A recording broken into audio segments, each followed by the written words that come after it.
Well, I've got something for you, Commander. Here, check this out. Remember Watson and Crick? Watson and Crick were the guys that figured out the structure of DNA, right? Correct.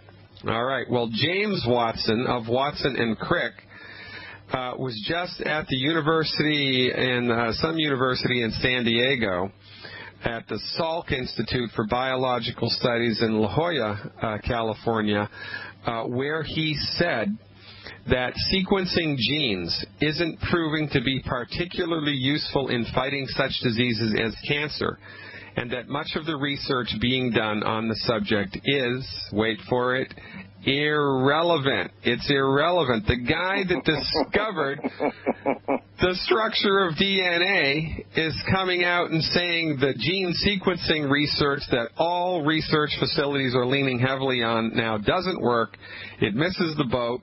They're completely off mark, and they're spending billions of dollars in the wrong direction. Isn't that amazing? That's amazing. That's that cha-ching word, I think that is.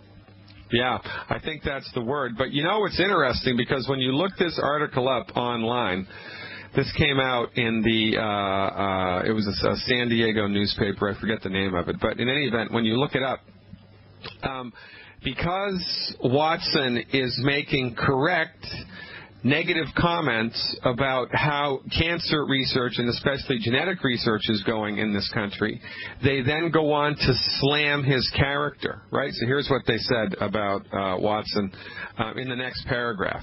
In 2007, the iconoclastic Watson was forced to resign as Chancellor of the Cold Spring Harbor Laboratory in Long Island after he suggested to a British newspaper that blacks are not as smart as whites. Of course, they took his quote completely out of context, and so now they're trying to make him look like a fruitcake.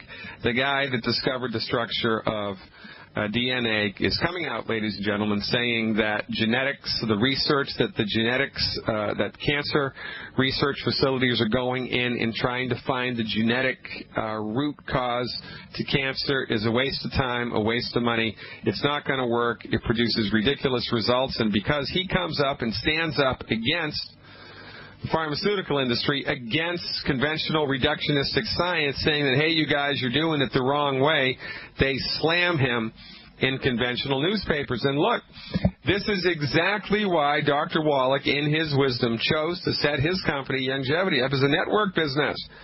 Because you cannot expect to get the truth, the whole truth, and nothing but the truth from media. Because the media is in the pocket of the drug companies. Snap out of it. We do not have a free medical market. We do not have a free media here in North America. The information that you're being spoon-fed every day is off the mark, biased a priori, and you just can't trust it. So who can you trust? You can trust Dr. Wallach. You can trust Longevity. You can trust the Commander. You can trust me, because we're giving you the truth. And you can trust thousands of Longevity distributors and customers all over the world who've gotten on board the medical nutrition wagon and who are riding that train into the land of health and well-being, because you cannot argue with results. So, you know, it's a very exciting thing to be involved with Longevity. What's your experience been with it so far, Commander? Oh, it's blown me away. I mean, in my health recovery and the people's lives that you, Dr. Wallach, and everybody and myself that we touch to get these positive results with simple, easy-to-use solutions to eliminate some of the worst diseases you've ever seen. Like, we support and promote the body in such a great way with the building blocks. Like the doc, I'm sure, is trying to stay there with the genetic mapping. I mean, I hope you got his email so you can get him on board with us. I really hope so. Because I think he'll come now. Well, yeah, it's remarkable. The truth is an interesting thing, and like the fellow said, once you've experienced the truth, you're in its velvet grasp forever. Stick around, folks. We're coming back with the Commander after these messages. This